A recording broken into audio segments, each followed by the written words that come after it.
experiencing their inner self, their true self.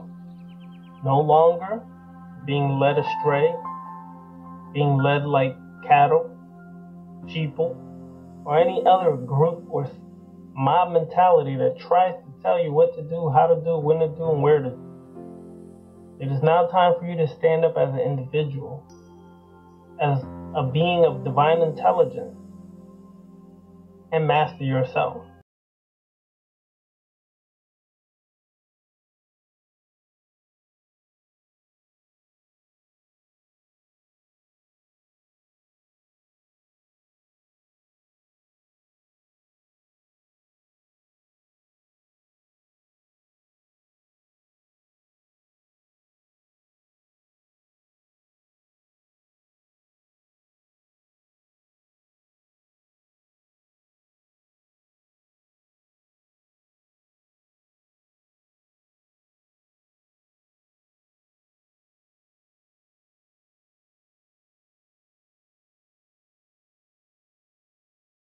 Be controlled, we will always be servants, and we will always be slaves. So what is the real self? Well, let me share an excerpt with you. The real self. Your real self. Meditation is nothing but a device to make you aware of your real self. And let's stop right there for a moment. Meditation is very important, has been proven scientifically, medically, to heal, to help, to assist, but it's just a device out of many devices that you can use to awaken the self.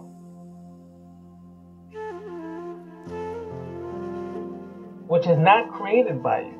Let me begin again. Meditation is nothing but a device to make you aware of your real self, which is not created by you, which need not be created by you, which you already are. You are born with it. You are it. It needs to be discovered. If this is not possible, if this society does not allow it to happen, and no society actually allows it to happen, because the real self is dangerous. Dangerous for the established church, dangerous for the state, dangerous for the crowd, and dangerous for tradition. Because once a man knows his real self, he becomes an individual. He no longer belongs to the mob psychology.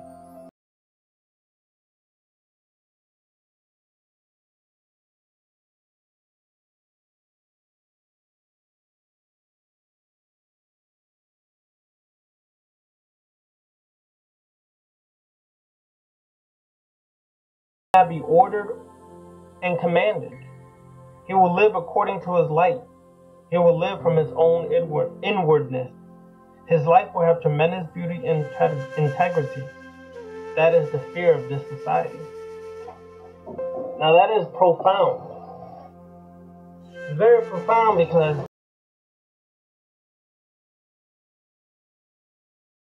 it's about the collective consciousness. It's about the group mentality. It's about fitting into society. It's about fitting into organizations, fitting into your educational system, fitting into your school, fitting in. But it's never about discovering your true self. When we say the true self as awakening universal minds, what we say is the self that is beyond your ethnic origin, your nationality, your race, on and on and on. It is much deeper than that. It is going to the essence of the real you, of who you are.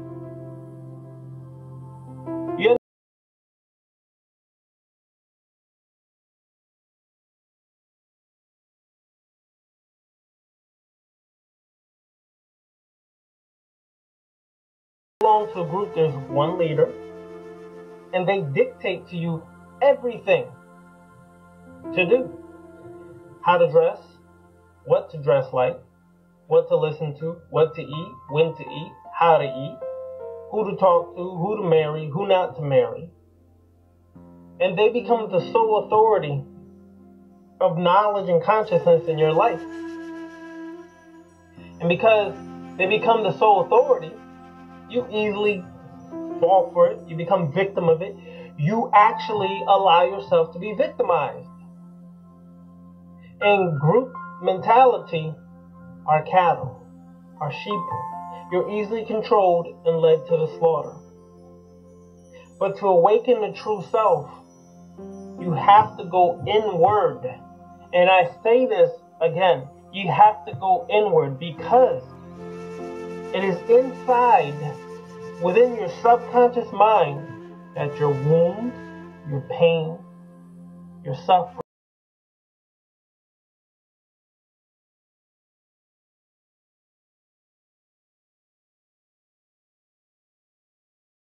because, as the ancient master Tahuti shared,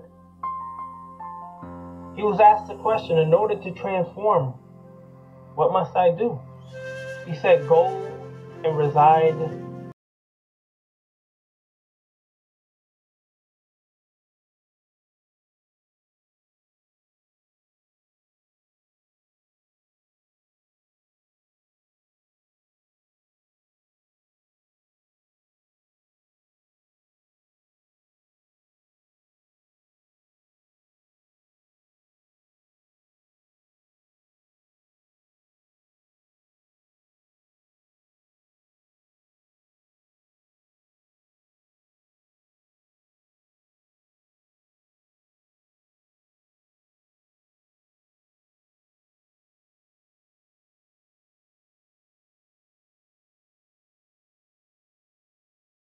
from your suffering, from your wounds, your issues, and your pains. Deal with it, go in it, and reside there.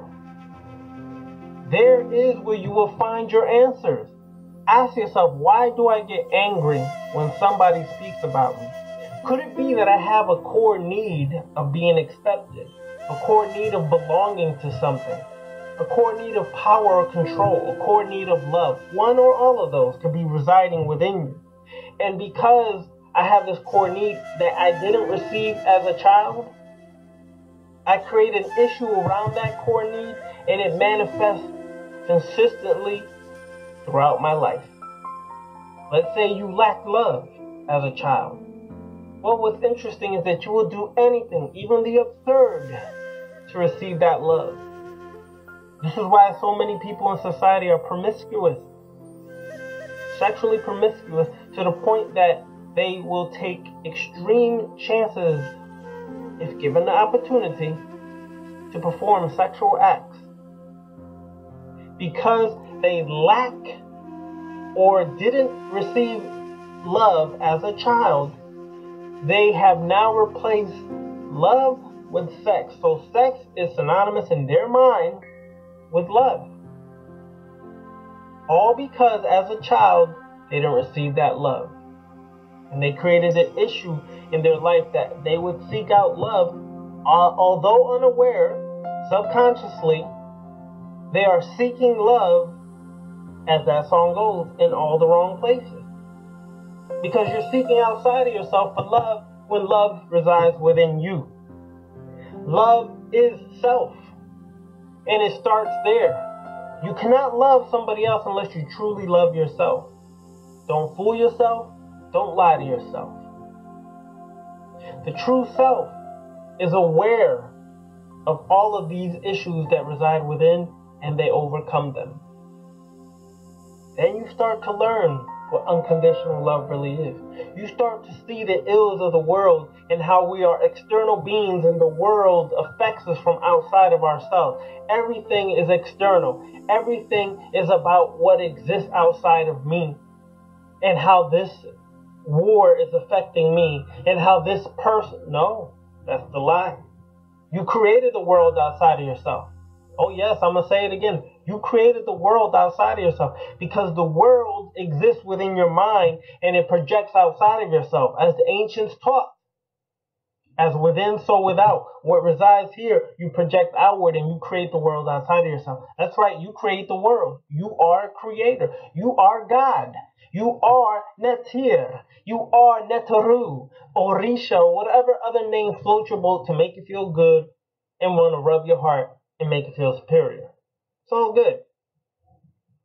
But you are the Netaru.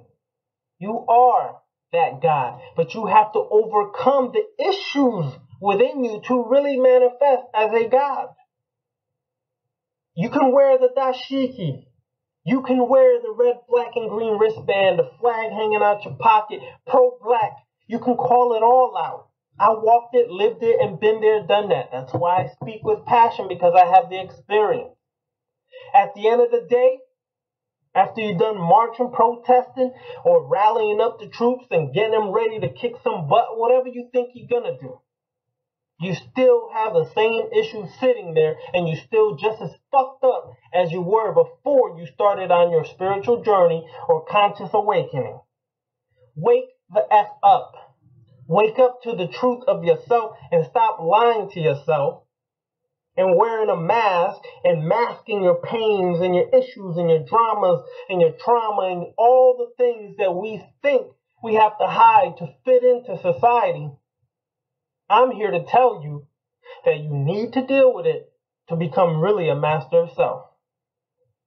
The conscious community is effed up. They are fucked up because they think because I have a little knowledge, I'm now transformed. No.